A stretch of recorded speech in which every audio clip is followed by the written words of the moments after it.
Hello, this is Scott Churchson from the Sports Den, and welcome to Spanglish Sports World Network on Zingo TV 249 and 250. Please remember to download the Zingo TV app on the app stores of iOS and Android. Both apps are free. Feel free to rate and leave a comment. When you also download, we're available on Zingo TV is also available on Google Chromecast, Amazon Fire, Fire Sticks, Roku Sticks, and all smart TVs 2016 and going forward. So, hope you guys are doing rocking out there on this probably sweltering Tuesday afternoon if you're in our area. This is the Sports Den. Alongside me is Mr. Obie Schottenfeld, who is back again from vacation. Missed you, man. It wasn't the same without you. And joining us as well is Mr. Miguel Figueroa, who is known for a few different things. Some MMA experience in there, a little bit of coaching in that. Also, he is known for making some headlines because his YouTube channel, Toy Quest 101, both is hitting the pop culture toy aspect and also promoting autism awareness. So we're going to be covering that a little bit as well. Going to be probably talking a little Spider Tack, the Yankees meltdown, and all the fun things, although credit where it's due. I've got a good shout out coming on that. And as always, our obscure sport of the week. So find us always on Twitter and on Spanglish Sports Den. Find us on Facebook and also Instagram at Spanglish Sports World Spanglish Sports World Sports Den. I am off to a damn good start in this case here. Anyway, enough of my babbling. How you gents doing? I'm good. I'm hanging in there. It is good to be back. Not really. Vacation's always better. But at least I get to see your smiling face on my return. That's, well, such as that is. That's my ugly mug. So, Miguel, man, how you doing? Hey, I'm good, man. I'm happy to be here. Thank you for having me, and I'm excited to talk some sports with you guys. Heck yeah. Open invite, too, man, whenever you want it. Have to give the shout out first of all to the backdrop that you've got, because that is a nice looking stuff. You got a lot of cool stuff back there. Really thank you. Yeah, it's my my Spider-Man from Blockbuster, believe it or not. Yeah. Nice. And nice. I'm sure your daughter Ileana understands what Blockbuster is, mainly from Wikipedia or something like that. Yeah, it's funny. She didn't know what it was, and there was some sort of documentary. I think it was on Netflix, like The Last Blockbuster or something like that. Yes. And I kind of had to explain to her that it was a red box, but the size of Walmart, basically. And she started laughing. But it was kind of funny to kind of entertain her with that story. That was a Kevin Smith documentary, or he narrated or something, right? Yeah. Yep. You got it. Yeah. I mean, yes, kids, this is where we used to go to get entertainment before we had Netflix and Amazon and all the rest of it. So please watch Netflix to see who we put out of business to become Netflix. I know. Well, Blockbuster had the chance to buy Netflix, and Blockbuster said no. They turned it down. So anyway, we got, like I said, a bunch of cool stuff to talk about. We're going to talk some MMA. We're going to talk some WWE. I want to start off by giving props and recognition on multiple fronts to Ronda Rousey. She had a baby reveal just recently, gender reveal, I should say. And as it turns out, she's having a girl. Congratulations on that.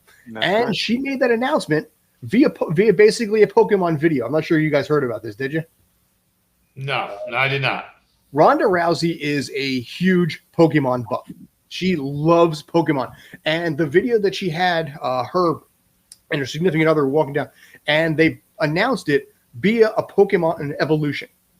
And they had the whole thing with the tune, and it announced publicly on Twitter and on social media less than an hour ago via Pokemon that they are having a girl. So congratulations on that. But anyway, that's the most recent thing on there. But I want to talk a little bit about, like I said, WWE, MMA, Sonya Deville, Miguel, in this case. Why don't you tell people a little bit about yourself? Yeah, so first and foremost, I am from Toy Quest 101. Toy Quest 101 is a YouTube channel that inspires kids with autism and special needs. The host and the star behind that show is my daughter, Liana, who has autism, and, of course, myself, who I, support her in doing her YouTube show. And we do it with pop culture, celebrity guests that come onto the show, and a bunch of cool, exciting toys, figures, and statues that we partner up with different companies to kind of unbox and reveal. No. Aside from that, I've been training in MMA for the past 13, 14 years. I even had some experience when I was younger, boxing and some sort of wrestling. I've been a WWE fan since I was a little kid. Sonya Deville, believe it or not, I know you mentioned her. I actually used to be her MMA coach before she got into the whole MMA scene and the whole WWE scene, and we've been very close ever since then. And I've been trying to, help her along the way progress, but she's been doing quite a bit. I also have a couple fighters from our gym that are in the UFC that are just making headlines. One just did this weekend. We're gonna have a couple, coming back on next week and so forth. But anything you guys want to talk about there, I'm your guy. Nice. So, Obie, you want to go? In what direction? There's a lot of directions we can go in here. So I'm gonna let you, Scott. I'm gonna let you start. I have some gnawing MMA questions that, if you want me to start rolling with, I can. But they're going to be more along the promotion, not the individual fighters. So, all right. So my big question about MMA is, I think the UFC is doing an amazing job of letting us know who the next guys coming up are. When I was younger and we were watching boxing, whoever they told me Tyson was supposed to fight, or whoever Sugar Ray was, that's obviously who was next. You didn't know him, and UFC has done a good job of letting us know who's next. However, I'm a man of a particular age, so I get tired a little early, and I'm not going to spend $40 to watch the premiere fight at 10 p.m. at night. So I'm not watching. I know more about the guys who aren't there yet and the ladies who aren't there yet than the ones who are. Is there room for MMA to move from the pay-per-view model to another model that lets me watch them in prime time here on the East Coast? Or is Fighting Forever going to be pairing up two fighters that we want to see fight and hope that you can stay up to watch it? So, kind of yes and no. So if you look at any type of sport, even boxing, those matches are always super late. 1 o'clock in the morning, you got the main event, right? But with the UFC, and even in boxing, sometimes it's going to depend on where it's at. Last week was a perfect example. The card started very early, and it ended very early just because of the time frame and where they were at and whatnot. Even though I think they were still in Vegas, it's just depending on what they do. As far as the pay-per-views and stuff, they are getting pretty expensive. I myself have the whole ESPN Plus package where, I could watch those fights. The UFC app itself has the regional scene where you're going to see up-and-coming fighters, like you said, come from the smaller promotions that kind of filter up into the UFC, which most of my guys came from the CFFC here in, South Jersey. They're a huge promotion for the UFC. And now you have fights almost every week. Before they used to be kind of once or twice a month. Now they're every week. So they are expanding, they are growing. But as far as the time frame, it's all going to depend on where they're at, in the world, right? And most of the time they're trying to cater to numerous audiences. So it's in their best business to kind of start the fight where they're at, because it's kind of where everybody's either awake or not about to go to sleep. So the time frames that they pick are definitely strategic when they can be. But that's just how it is, honestly. I don't think there's ever going to be a time to change that unless you're watching fights, on a regional scene. And again, unless you're watching, highlights or the fight over again at a different time, which they sometimes tend to do as well. They air them again at a different time for everyone. But it loses a lot of the magic at that point too, when you're actually watching something. Yeah. Now with social media and stuff, you kind of got to keep your phone all the way down, even with your buddies hitting you up and stuff. Like, it's never a surprise anymore, right? So I try to catch the fights as soon as possible. But the nicest thing is, it could be a good or bad thing, but for me, having UFC on every week just gives me something to do and watch. Some people, they kind of get tired of it. For me, it's, the talent pool is so big and it's getting bigger and bigger. So it's a nice opportunity for all these guys to get in there sooner than later and fight and become those big names that you've been starting to see now. It's starting to change over. I feel like every couple years you see a new wave of champions and stuff come over, and it's because they're putting on more shows for them. So in a good way, I think it's good for the sport. So, I think you did a great job of discussing time. It's an international sport, and they should fully take advantage of their internationality and getting a fight that's 12 hours, 8 hours, 6, whatever that time difference is. I'm more really concerned about, from my perspective, as somebody who likes to watch sports, from the pay-per-view aspect of it. So there's one thing that fighting has that, let's say, basketball doesn't, right? The NBA would have loved to figure out a way to make the Golden State Warriors go against the Lakers for that. Hey, one team gets the playoffs. Fighting, they can do that. They can say, we're going to skip the number 2 guy because the number 3 guy just puts on better fights, even if he's not a better fighter. And we're going to go 1 versus 3, and we're going to get to see that.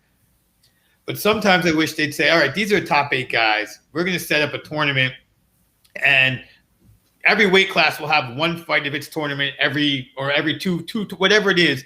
And so you can tune in every Friday, and you know that even if it's the tape delay version of it, you're going to get to see those tournament fights happening, or something to the effect of, this is when, this is who's fighting, this is who's next.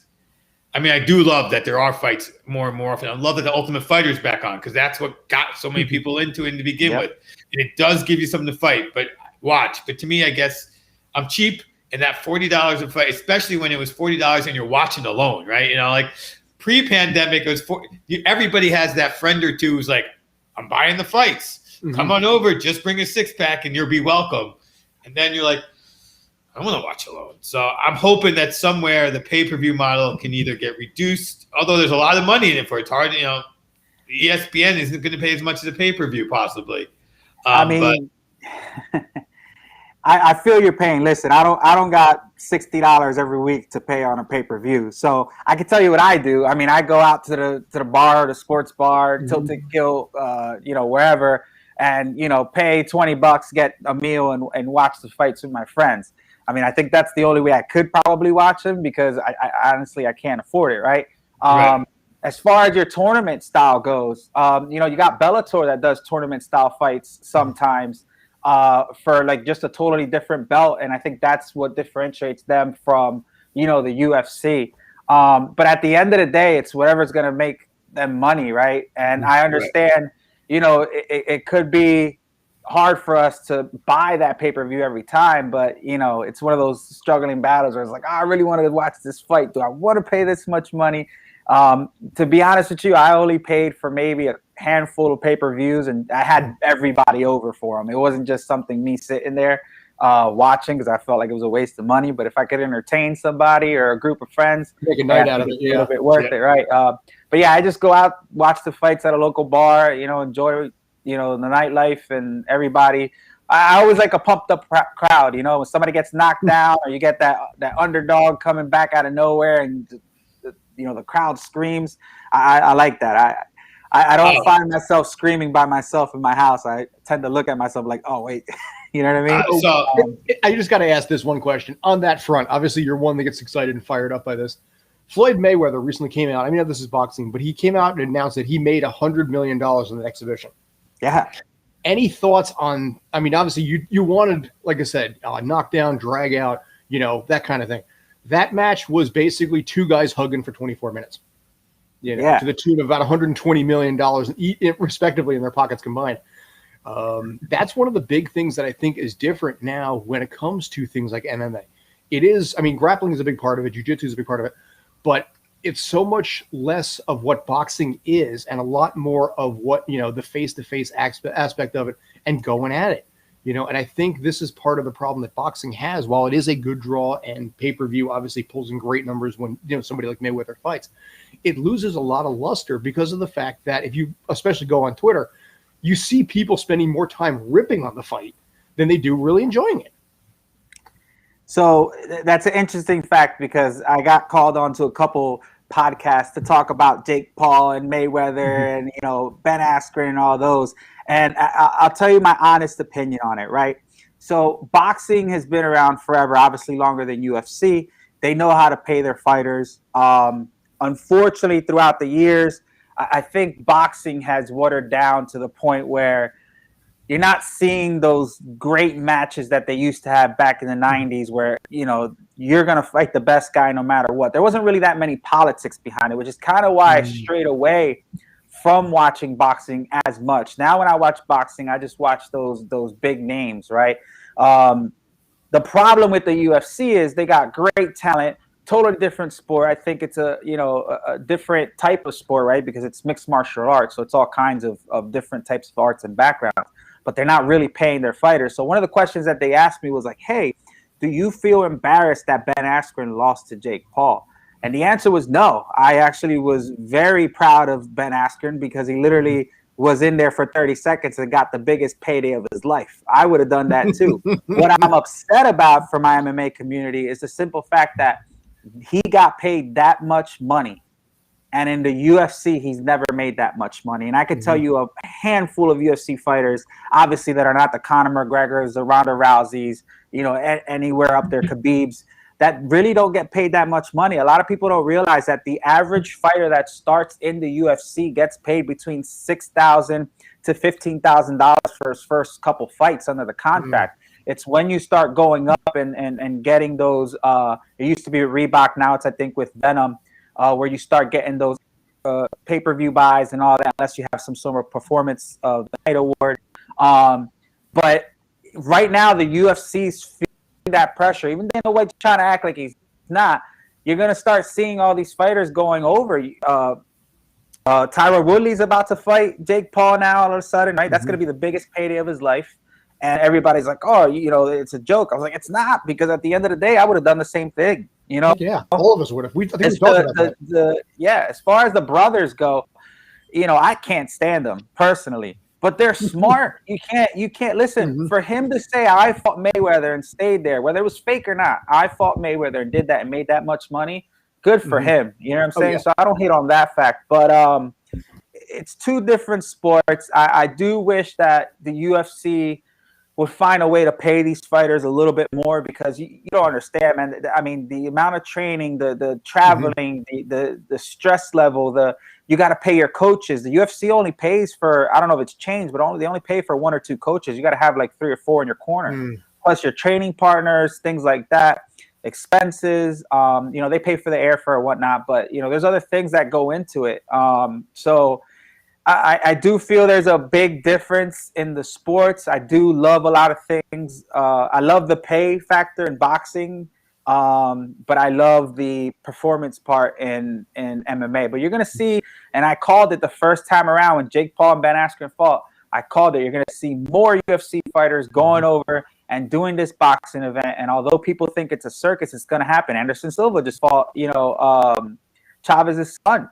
And he beat him. I don't know if you guys saw that, but he put on a performance, of a lifetime. So I enjoy the stuff. I know some people have mixed feelings about it, but hey, it's still stuff I want to see. And as long as they're getting their payday, especially Anderson Silva, a GOAT, a legend, I'm all for it. I'm all for it. But what I think is interesting is the fact that it helps mainstream, to the average community outside of the fighting community, who these people are. Yeah, because they're opening up. You look at the Paul brothers. We talked about them, and like them or hate them, they are very smart.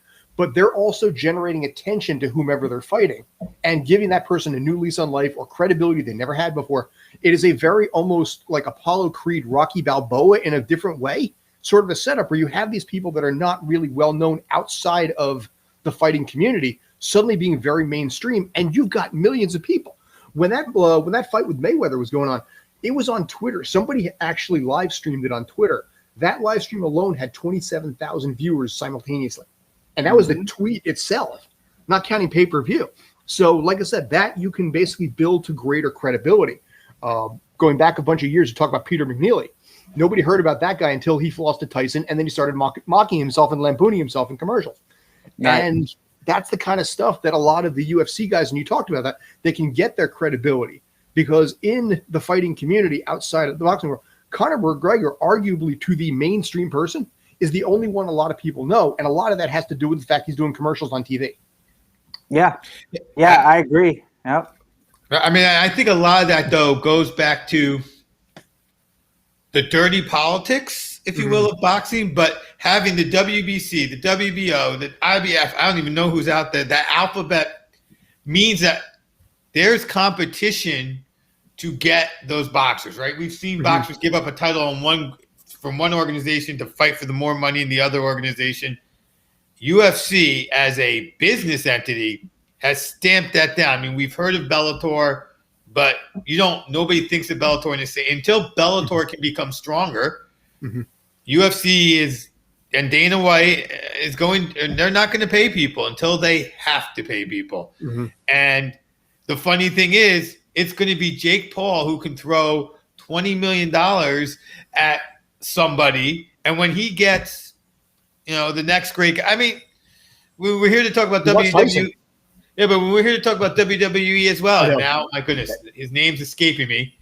But the heavyweight, he did UFC for 3-4 fights, was pretty good. He went, I'm going back to WWE. I get hurt less and get paid more. So until they're willing to really pay some guys, they're going to always be in jeopardy of somebody hightailing it back out. And when you take a boxing match to a Paul and you lose, well, you made your $100 million, so you can't come back. So your name is tarnished. You can't come. What do you care? What do you care? The money. I mean, as much as an athlete who's in the ring must enjoy the sport, because that's not a sport you can do if you don't enjoy it. The payday is also there, and you can go. I can just train in the gym, and I can become. I can become a coach, not get hurt, still enjoy the sport, and now I have my wallet full and financial freedom is a pretty thing to have for anybody doing anything. Yeah. And that's go ahead. No, please. Your show. No, what I was going to say is, I think you bring in a valid point there with the UFC being the top dog and there not being that much of a competitive advantage in there. But when you look at these things that are popping up, like the Jake Paul fights and stuff, a lot of people just want to talk negative about it. But at the end of the day, and I said this from the beginning, you never know what's going to come out of that. So Ben Askren got knocked out. Everybody was like, oh, the MMA community, this and that. But now you have fire lit in the MMA community where they want to, get a win for them, right? And now you got Tyrone Woodley coming over. Vitor Belfort's about to fight Oscar De La Hoya.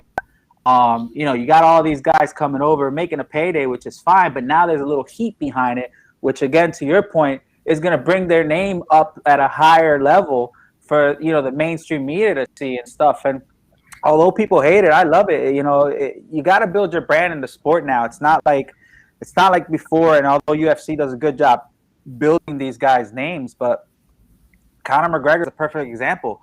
That's a self-made guy right there, man. Everything he's done, all the trash talk and all that is what built his brand. And that's why he's where he's at right now. Even Mayweather, to a point, big trash talker. Ali back in the day, huge trash talker, right? But nobody says Ali's bad, right? Everybody kind of hates Mayweather. Some people hate Conor.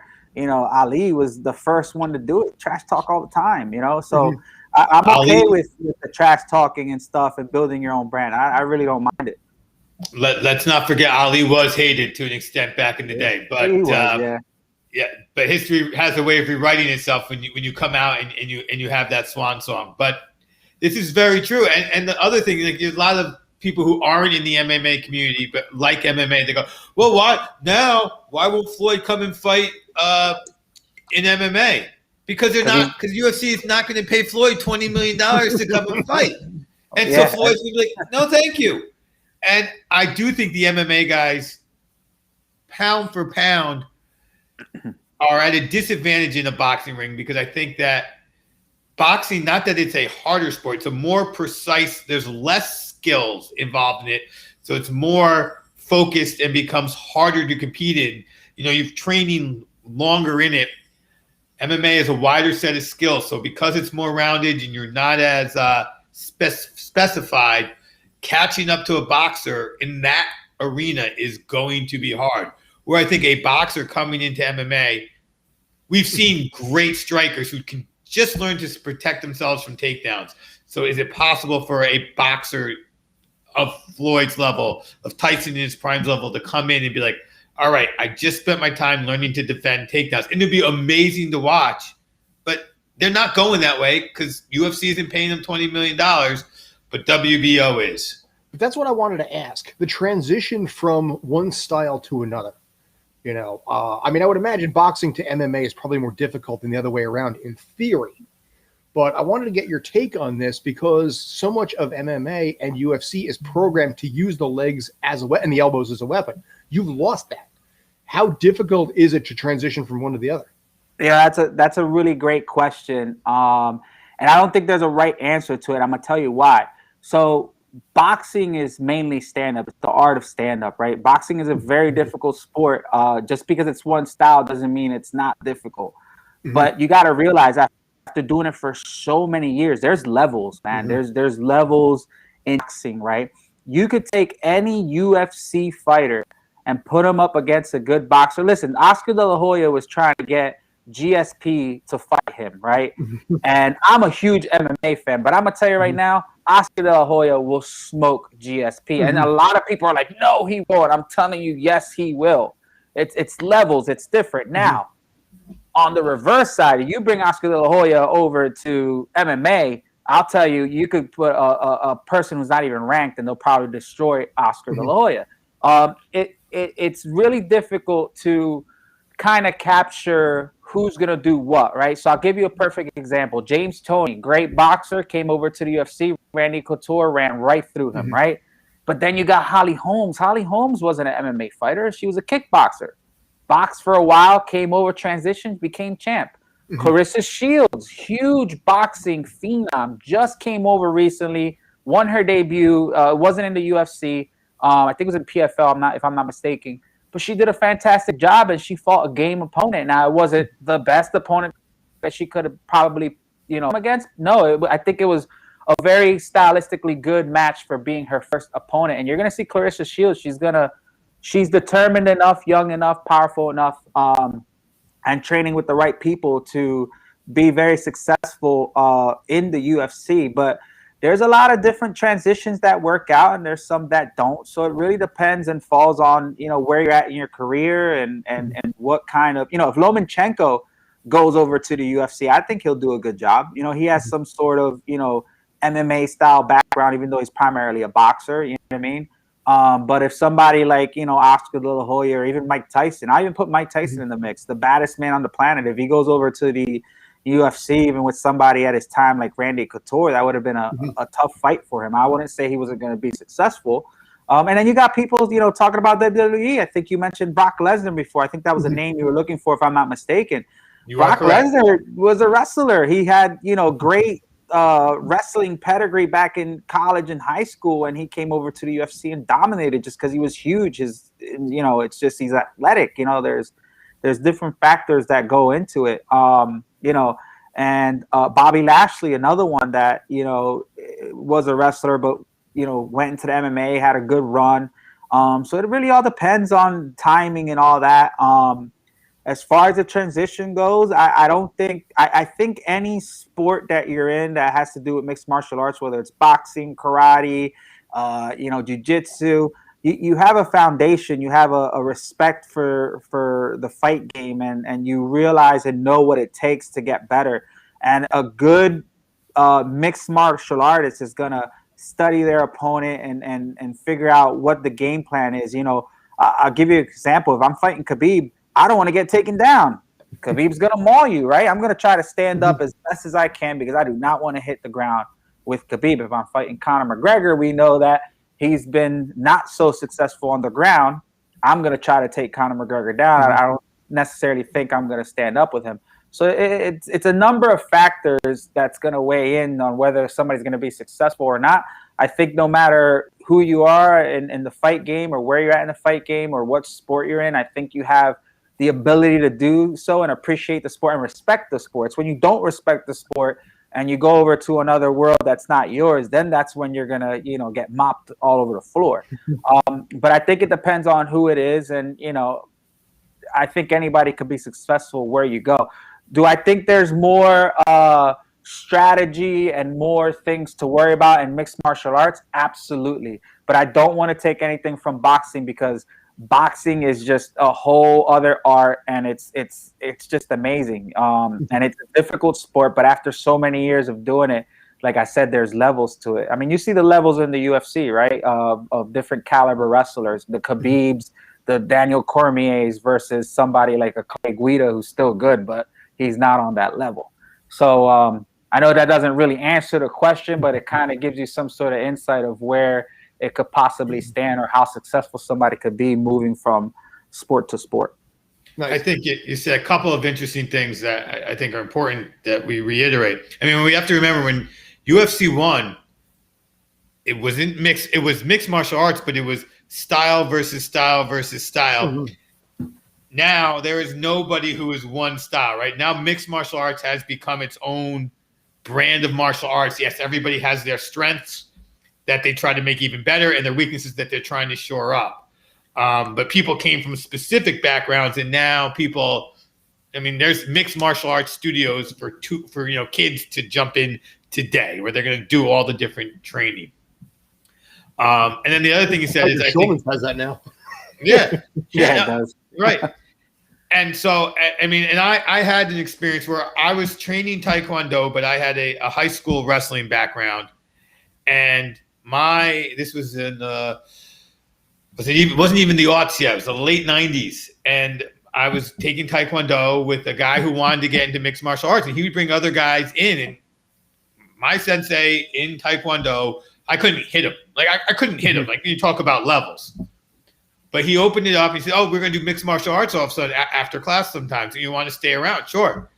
Now here's a guy who's been doing it for a few months, can't wrestle, and all of a sudden he's being thrown down by a guy who couldn't hit him before, right? Because I could take a kick, I could take a punch, and then wrap him up. So obviously, I wasn't beating him most of the time still, but that's the point being that you get those skills and you, like you said, you respect the other sports and you go, all right, I can throw with anybody, but if I get taken down, I'm in trouble. I got to learn to protect, defend the takedown. I can take down anyone, judo guy. I can throw anybody down, but how am I going to get in? I got to shore up this chin. I got to keep myself tough.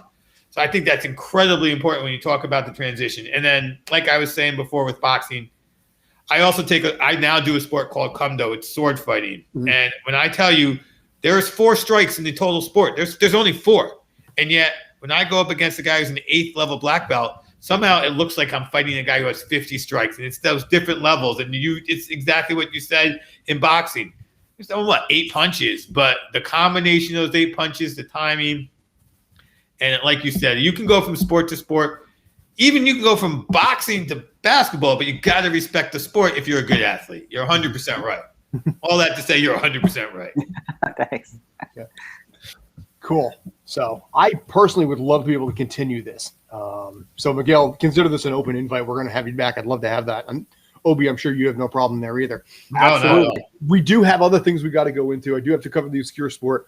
Miguel, I want to talk about Toy Quest 101. I want to definitely devote time to that. Sure. Because of what you've been doing and what you've been building and, that aspect of it.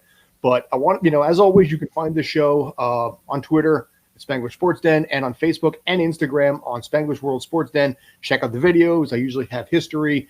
Yesterday, for example, was the 29-year anniversary of the debut of the U.S. Olympic basketball team, the Dream Team, sneaking by, barely beating Cuba 136-57. Scoring 67 points in the first half. Ironically enough, only Charles Barkley in that entire Olympic run had more than 15 points on average.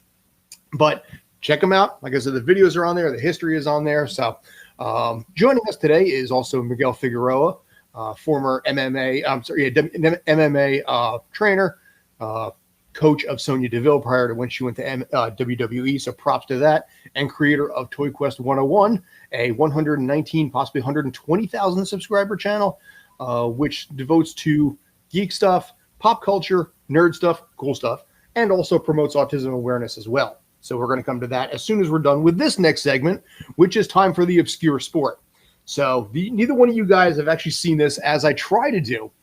We will be rating, as always, on obscurity, oddity, stupidity, playability, watchability, and now I've also added into the mix badassery, because we've had a lot of sports that never covered that. And after basically watching a soccer ball get set on fire last week for the last week's sport, I want to basically devote badassery to this.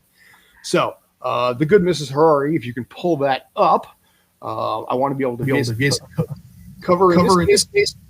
Sorry about the echo. Car curling. Have you ever looked at curling in the Olympic sport and thought to yourself, you know what it needs?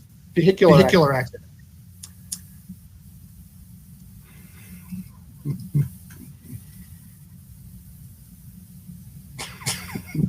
Oh my God. It is literally curling with cars. cars. The cars themselves, the engine taken out, the windshield and everything is taken out as well for safety reasons. And literally, you have the driver in there, driving the car best they can to knock the opposing color off the circle. It's a 14 event down to one champion. Ironically, it also created to promote the dangers of black ice, which all of us in this area we don't like when it comes to wintertime. Tough.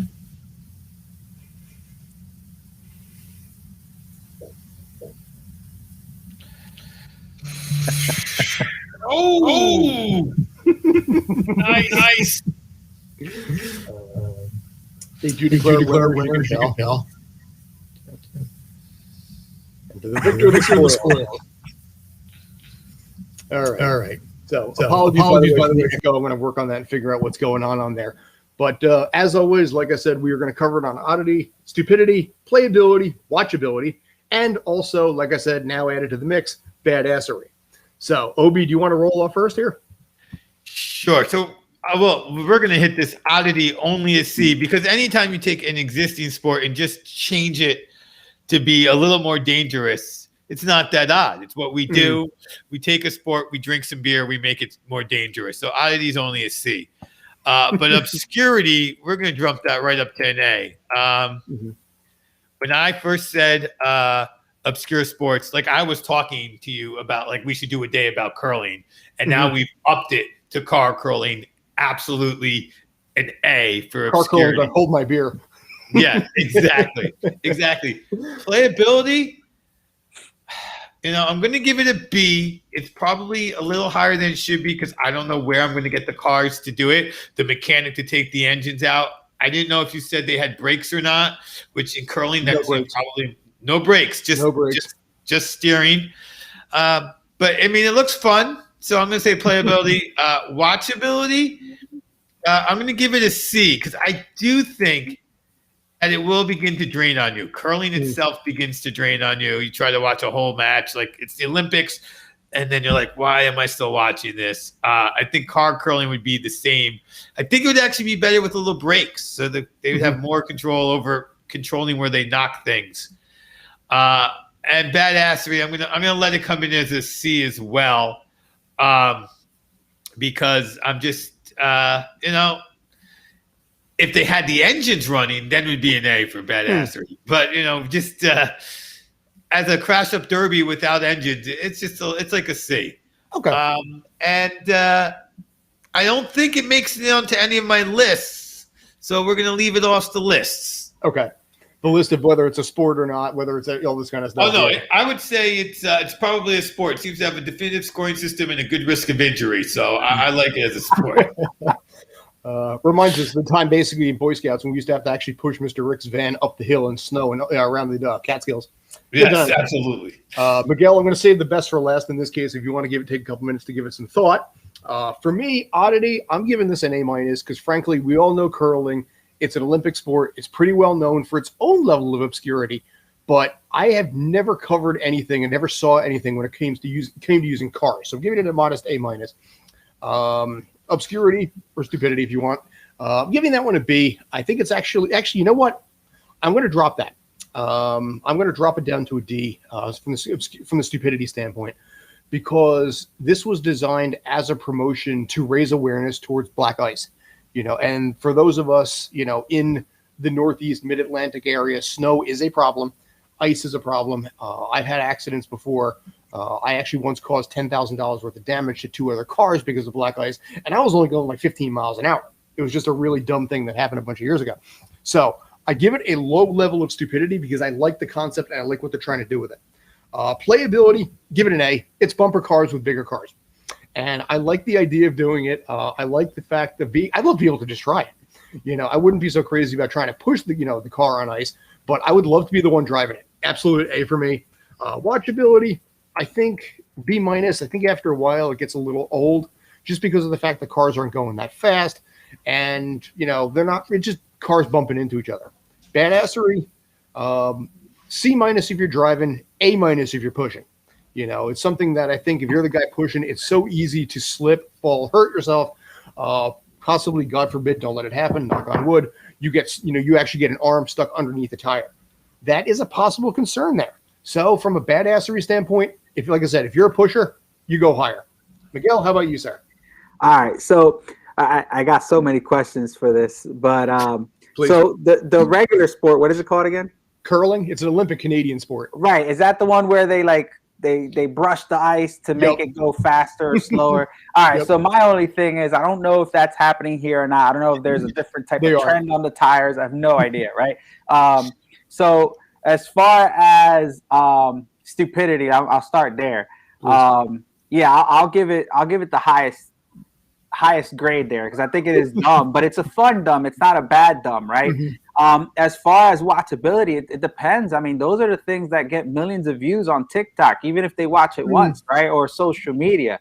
Now, if you're there, right? I'm sure if you're there, it's probably hilarious, but it's not something I would probably watch on TV every single day, if that makes sense.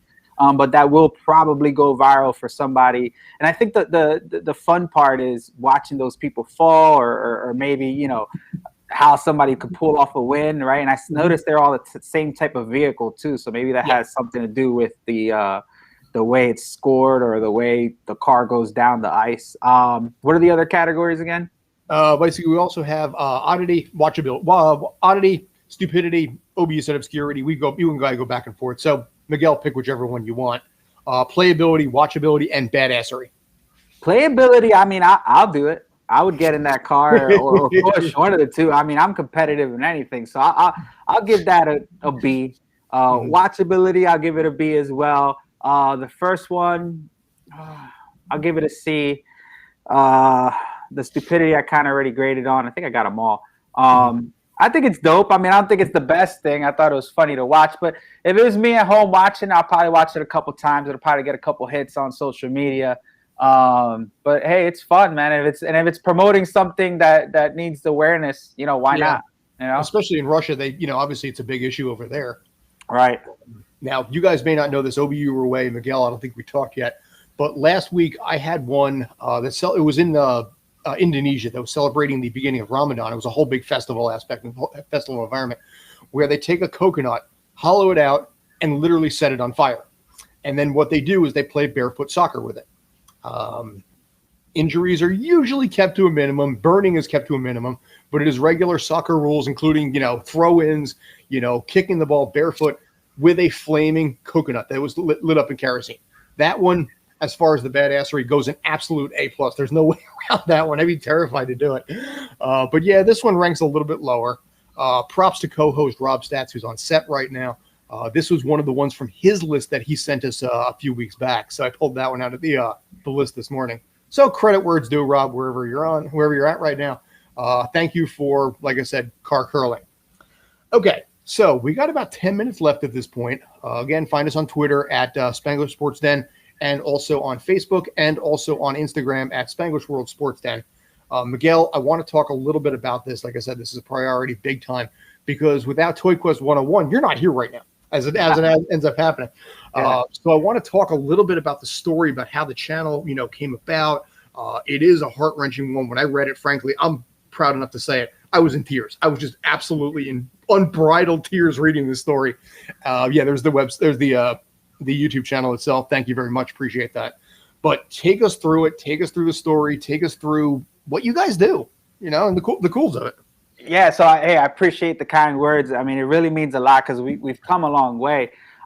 So back a couple years ago, 3 or 4 years ago, my daughter was watching YouTube on her tablet like kids do nowadays. That's not something I used to do. I was always outside. It's just a thing now, right? And I turned to her. Yeah, I turned to her and I told her, hey, you should do your own YouTube channel.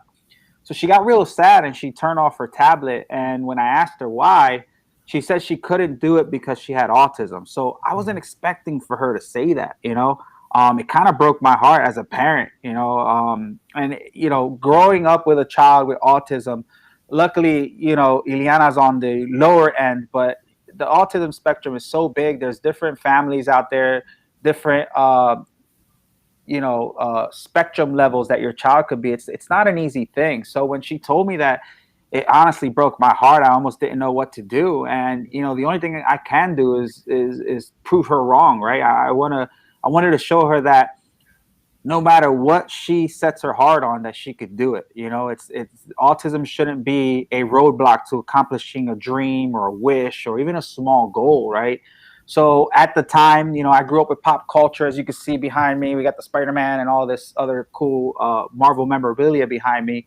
We were finishing up the basement, and I set up a table. I went and bought some blind bags at Walmart, and I brought her down. I got her mom to record the episode, and I was like, hey, let's do a show. And she was so excited to do this show, and I just recorded it just because I wanted to show her. I didn't think anything of it. There wasn't no plan to be these YouTubers that we are today. There was none of that was planned. I literally just wanted to show her that, hey, you could do whatever it takes, and I'm here to support you, right? As your father, as your mother, because her mom was here as well. And we did the first show. Now, when we did that first show, she did so many things that we worked through growing up with autism. She was having a lot of speech problems. She was shy. She was timid. She couldn't really pronounce a lot of things. She still has a little bit of issues pronouncing stuff, putting sentences together.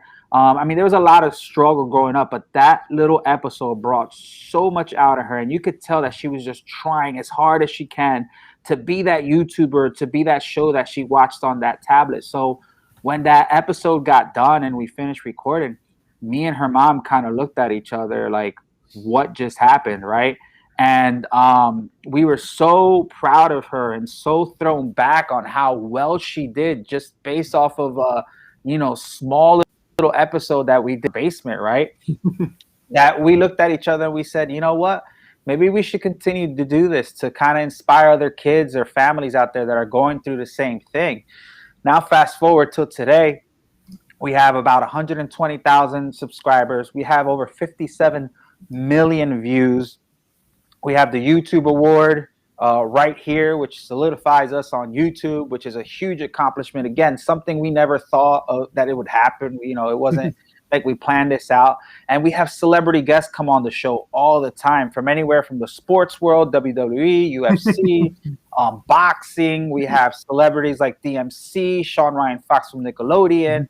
You name it. People from the X-Men animated series, social media influencers. We had so many people come onto the show and help us with different stories too. So it's not only about autism awareness, but we were, sharing stories of positivity, no matter what it was. So DMC came onto the show, talk about suicide awareness, mental health, anything that's positive, anything that we could help, someone in need or somebody who might not have a channel or outlet to look for. Then we started partnering up with all these and collaborating with all these big toy and statue companies that without them, I don't know where we would be at, but they found our story so inspirational in our message that they send us stuff for us to open up that have to do with pop culture, what's trending. And that's kind of what brings the audience in. So we have numerous type of audiences. We have those that just love the pop culture and Marvel stuff that we do on our show, and then they find out about our story. And then we have people who know about our story and then look at the episode and say, hey, not only this is a great story of, of a father and daughter or someone with autism overcoming, her autism, but they're actually opening up some pretty cool stuff, or they have some pretty cool story with celebrity guests and stuff. So it really means a lot to us to have people recognize us, or, we've been on the news several times, and, it's just the news, but for my daughter, it's huge. She thinks she's famous, and for the most part, she kind of is. And I'm just there for the ride. I just want to be there for her. I want to make sure that she has everything she needs, and she's learning so much, and it's a really fun ride since then. And I'm just grateful for everything that's happened so far. And, we have goals, we have different goals, planned out for the future, and hopefully they come about. And if not, hey, at least we made one person smile. That's all that really matters to us, regardless of how many viewers we have. So that's pretty much what Toy Quest 101 is. You guys can check us out. We're on YouTube, and you can find us on any social media platform: TikTok, Twitter, Instagram, Facebook. And, I'm always on the line. So if anybody has questions or about any of our products or just anything related with autism or parenting or anything like that, I always have a lifeline there for anyone who needs it. Love it. Love it. Awesome. Yeah. Thank you. Hate to say, but we have to start wrapping this up. We've got about 4 minutes at this point. You probably saw down the alert. We got about 5 minutes left. We never even got to the baseball, which is okay. I'm all right with that. In this case, you said people can get in touch with you. Look up Toy Quest 101 on pretty much any of the social media platforms, and you'll find it. Any final thoughts from you guys before we start wrapping this up? I just want to do my shout out because we never actually did that. Yeah, I got to do it. No. So I just have to shout out two guys in the Tour de France. If anyone's been following, there's been a ton of accidents. So to Ewan, who fell hard yesterday, broke his collarbone. Shout out to you. And then today, spoiler alert. Mark Cavendish won his first stage in over 6 years. I think it was 20, more than that. I think 2015 might have been his last win. And just a spectacular career for it to still be going on and to get that win today on a marvelous stage. Shout out to him. Congratulations. Nice. I do have to give one shout out also. Last night, the Yankees had a 60-year-old woman being a Batgirl. She had sent a letter to the Yankees back when she was about 10 years old asking to be a Batgirl. It never ended up happening. So Brian Cashman, the GM of the Yankees, sent a message to her a few days back saying, if it's not too late, would you still want to do it? And last night she got to fulfill a dream and she became a Batgirl. So props to the Yankees on this. They're a struggling team, 2 games over 500, a lot of issues. But you know what? Credit where it's due in this particular case because that was a really cool thing they did. So proud of that. All right, so this is pretty much going to do it for us. This has been the Sports Den. Thank you for tuning in. This show is available on 35 plus different platforms across 4 different continents. So by all means, drop Miguel a message. Find us again one more time. I haven't said it enough. On Twitter at Spanglish Sports Den and on Facebook and also Instagram at Spanglish World Sports Den. For our amazing guest, Miguel Figueroa, thank you. Dude, you were amazing. I love this. And if you're cool with it, I would love to have you back, man. Yeah, let's keep the conversation going. I'll definitely come back right away. Next time, whatever your schedule next, we'll figure this out. We'll talk off air. But we'll work on some stuff in this case. But yeah, you were a delight, absolute delight. Thank you, sir. Thank you, Obie. Thank you as always. Welcome back. Admittedly, while John DeRosa was great last week, Eduardo was great last week. It wasn't quite the same without you. So you know what? You've earned your vacation. You earned that week off. But appreciate you back. Glad you're back. It feels better on this side of the fence. So as for me, I'm Scott Churchson. Find me at Scott Churchson on pretty much, again, any platform out there. Obie, your show on Friday night. My Scotch and I, 10 o'clock. My show tonight, Tales from the Film Set, 8 p.m., where we're going to be talking about the 15-year anniversary of the Superman Returns and how Henry Cavill was almost cast instead of Brandon Routh. Got a few other things as well. Anniversary of the South Park movie. And, of course, the amazing movie that everyone remembers when it comes to Will Smith, Wild Wild West. So that's going to be tonight as well. For Miguel Figueroa, also Obie Spencer, and myself, I'm Scott Churchson. This has been the Sports Den. Thank you for tuning in. Have a great day. And together, let's make it a great day. Take care.